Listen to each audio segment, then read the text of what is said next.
Ladies and gentlemen, dear fellow Toastmasters, do you know that the zombies are everywhere now?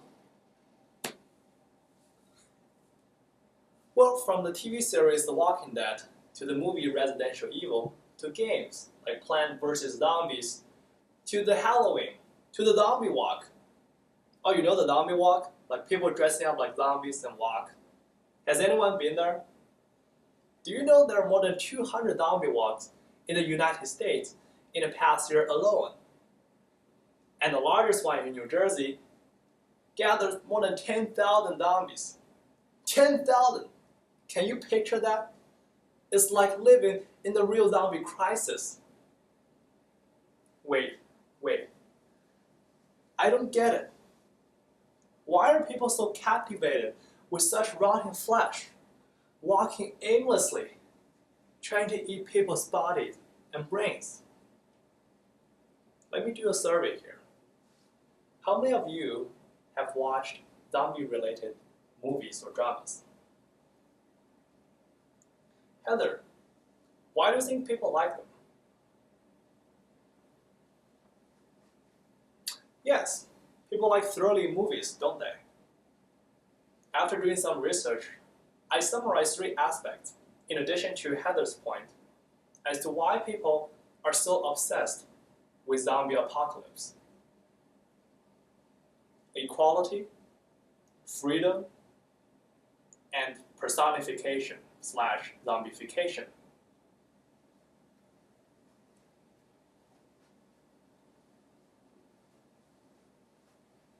Equality. Imagine people being racist in front of others. Imagine a gathering where the rich and powerful gets attention while the poor and ugly is left alone. Imagine people fighting against each other because they disregard the other's religious beliefs. There are stereotypes and discriminations in our world, isn't it?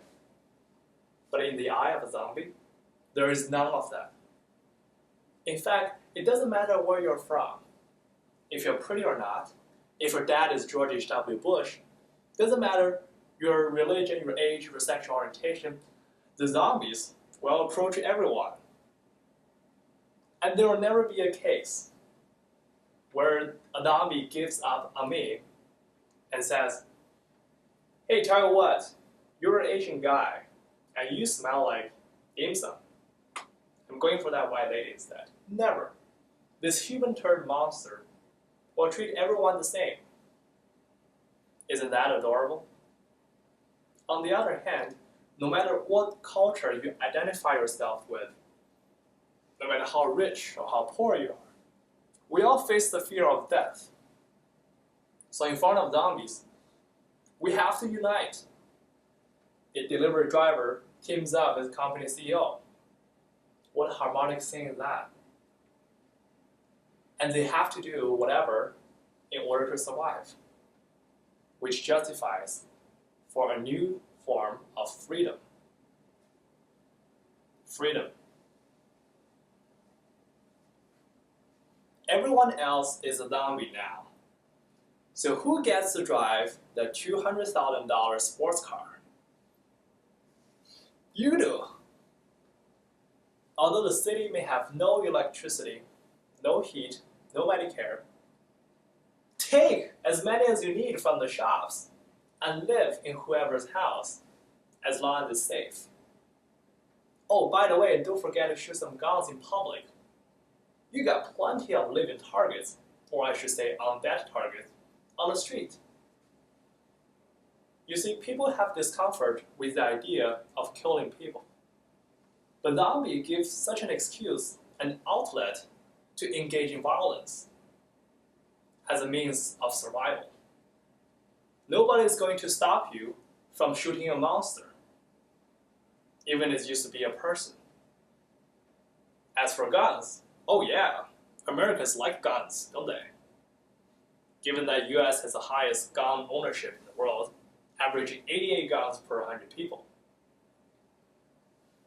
So, for the survivors in the zombie crisis, they're experiencing a different level of freedom that wouldn't normally exist in the real world.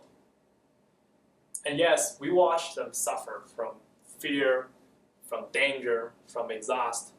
But in the first place, why do we watch zombies destroy their lives?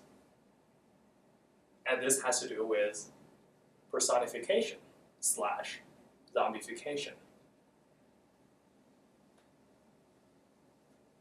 Max Brooks, the author of best-selling Zombie Survival Guide and World War Z, says, you can't shoot the financial meltdown in the head, but you can do that with a zombie.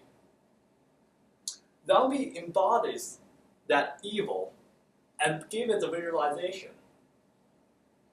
Since the turn of the new century, things have been pretty rough for Americans, isn't it? Hijackers were flying passengers into buildings. The economy had crashed not just once. And the nation is stacking up a huge amount of debt. And people who work extremely hard are now out of jobs. So perhaps swinging a bat on the guy's head is starting to sound like a good idea to pull off some steam.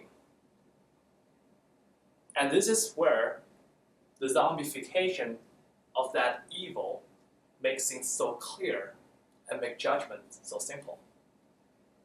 You swing away or you die.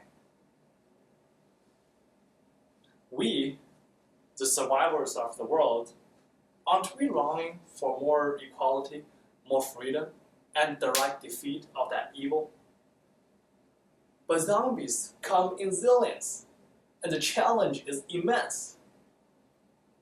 Maybe we're experiencing a new level of hopelessness and faithlessness as a society. And in order to combat that negativity, we've decided that, as the old adage goes, if we can't beat them, join them. Thank you.